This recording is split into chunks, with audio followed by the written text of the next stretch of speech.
Hidup macam apa ini? Udud eueuh, kopi eueuh, tai oge eueuh. Ripo ayo pemasukan mah lapar di perih bateng. Paduli teuing aing mah cong ari karek tedang mah. Tapi iya mun geus teu ngudud sapoe ripo asa teu normal hirup ge. Heeh, gabut euy.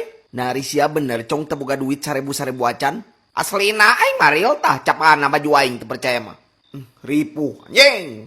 Atau mun boga mangga dibalikan kana sanggup ku aing teh tadi ge.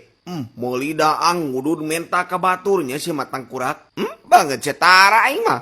Soak aing mah bulan ayeuna ripuh eueuh endos acan cong anjing. Heeh jeung awan nu ngajak collab nya euy. Biasana sok aya nu ngajak kerja sama nyen video penampakan. Pan gara-gara loba nu ngomong settingan cong nu dijanjian jurigna ning. Padahal kita mah jurignyaan lu pernah melalui proses pemisahan jiwa atau yang biasa disebut modar.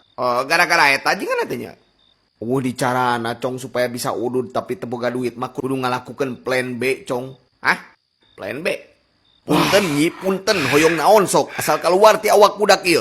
Sok hayang udud magnum. Udud magnum cenah teh sok kudu siap jeung pada beureum. Jeung pada beureum cenah teh kudu. Sanguna liwet. Liwetna cenah tong aing mah. Jeung ieu hiji teh es jeruk teh. Bangsa teh sia loba pamenta goblok gocong. Kagok atuh da. Mun kagok anjing jeung wartegna ka itu penta. Mana buru?